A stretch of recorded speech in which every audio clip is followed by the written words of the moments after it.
Welcome to episode 6 of Go Low Like a Pro. Now it turns out God is watching. I don't know if he's subscribed yet, but the course is open. Ow!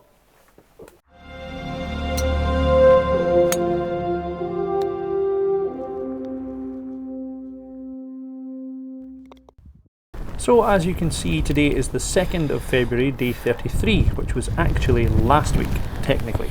But just because of the way I film and edit the show, etc., I couldn't get it into last week, so we're starting with it today. It's the first of 2 trips to the course this week, so there will be a lot less nonsense and much more golf. Unless, of course, I combine the two and play comedy golf. Now, even despite the weather, I am so excited to be back. Yep, back to being pish. Terrible start. First hole. And massive slice into the woods. Da, da, da, da. Something looking for David ball into the woods. That's just awful. Let's try it again. Better. Not enough, but didn't allow enough for the wind. Remember, this is before I really started on long putts, and it shows.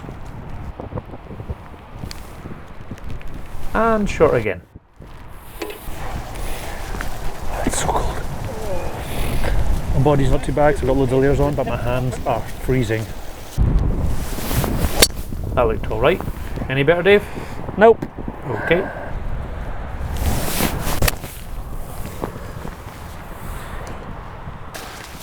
So I think this is kind of working, this walk and talk thing. I'm sure the camera works horrific, it's just bouncing up and down on my trolley, but yeah, it's kind of working. At least I can edit all this back later, I hope, / think. I'm the one further away. Decent. Set. Yep. That's going to roll on it. Gotta hit the f***ing ball. Short again. These greens ain't like living room carpet.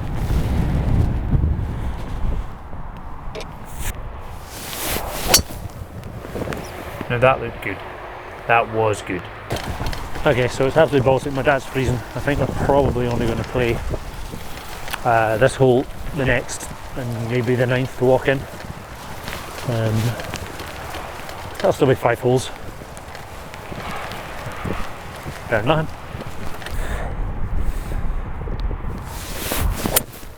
Slight fade taken by the wind, but it looks pretty open out there.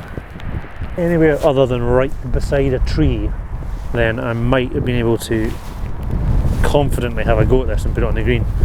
As it is, I'm going to have to play some sort of little punch shot, I hope. Nah.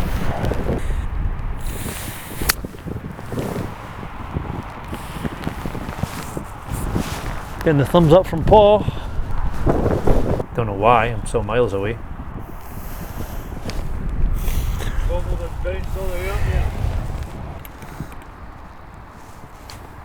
Well, at least it was a 2-putt. Come on, we par 3. Oh, f*** off. There seems to be a huge difference at the moment between what I'm doing on the range and what I'm doing on the course. Because I'm playing bad. I'm playing really bad. Solid. Go on, go on. Nope, short again.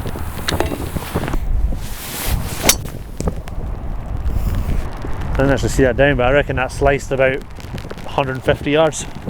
Okay, it's time to bring out the big guns. Oh! Actually, maybe it'd be better if I just did this. Get your scoop. Finally a decent shot. First decent iron shot. First decent shot maybe for a long time. Well, I had one good drive. Chip, short. Putt, short.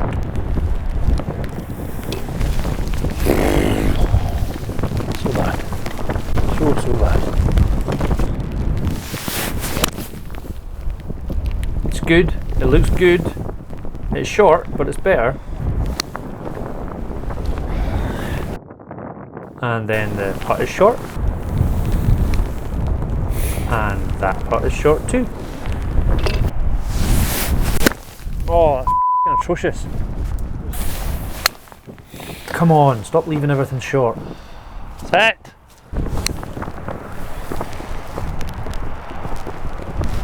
First one I've hit hard enough and far too far. Why even bother? Most of it was total. Okay, a very quick look at the scorecard, as I'm hoping to do this a bit more in depth with the shot scope data a bit later. And right now, I think I really need to get back to practicing my putting. This is the first of Phil Kenyon's bonus tips from his 5-day putting challenge, and I found some of this really interesting, especially as I'm terrible at longer putts, and this should really help with that. Very simply, he suggested practicing with a metronome. Not this kind of metronome, although those guys do look a lot of fun, but no. A putting metronome, essentially an audio aid to help you consistently get your putting stroke on the same rhythm. Now, Phil did mention an app. I can't remember what it is, but you know, Google and the App Store are your friends. I found the one he used and it sounds like this.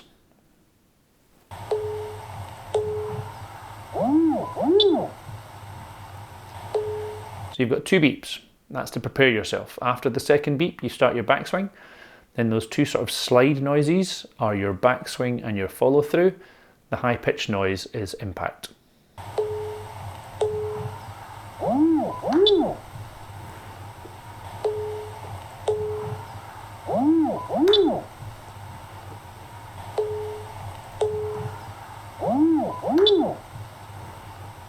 Now, what I found really interesting about this is that Phil said this should be the rhythm regardless of the length of putt.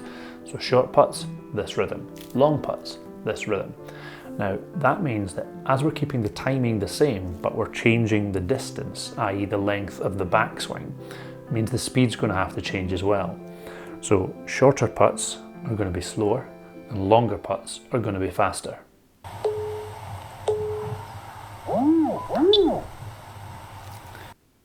Now, I haven't tried this all that much, to be honest, so I'll report back on it when I have. So a quick look at the ever-growing stats. 5-foot putts had a bad Monday, but good numbers for the rest of the week. 10-foot putts, the numbers jump all over the place, and 15-foot putts start fairly solid and just keep getting better. So the putts through graph shows an improvement this week at all distances, especially 15 feet, and the hit left cup and hit right cup graphs still show a lot of variance, so I'm not going to try and identify a trend there.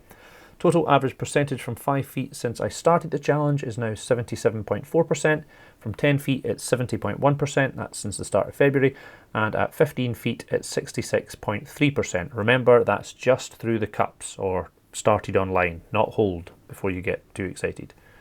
Streaks this week were much improved, mostly doing it first time, every time. You know, except the actual first time.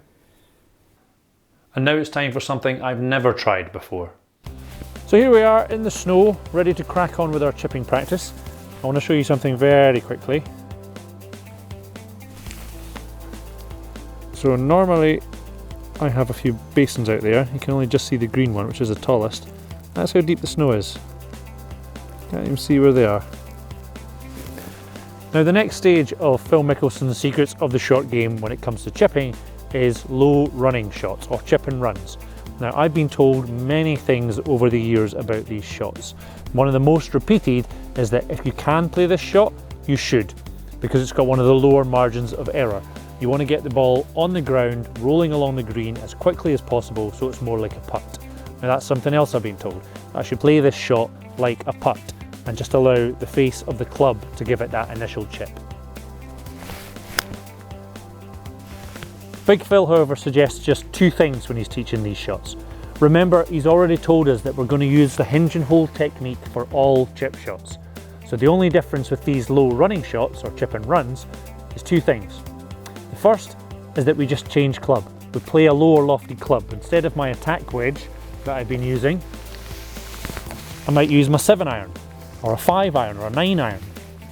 But after that, we just hinge and hope. The The second thing is that we just scoot the ball further back in our stance so that it's off our back foot. Now that's going to deal off any club, whether it's the 7-iron or the attack wedge, it doesn't make a difference. And again, we would just hinge and hope. So my technique stays the same. Now hopefully with just these 2 little adjustments, I'll be able to start hitting some really solid chip and run shots. Now if you'll excuse me, I'm going to spend the next half an hour or so looking for white golf balls in the snow. Thankfully I did count them though. I realise I haven't spoken all that much about how I'm feeling about all of this, or what I'm discovering from doing the challenge. So I will try and address that in the next week or two, really check in with myself and obviously share it with you guys. Now, one thing I will say, having added the new things to both my putting and chipping this week, is that it's really nice to have a solid setup, technique and objective for every shot. It also means that some other shots which seem completely different actually aren't, that they're just small adjustments to that initial technique, which hopefully means that when I get back on the course, I will be able to have the confidence to play the shot that I really want to play. Now, that's it for part 1. Hopefully he'll be done with all that in time for part 2. Till then, be good, and if you can't, shout 4.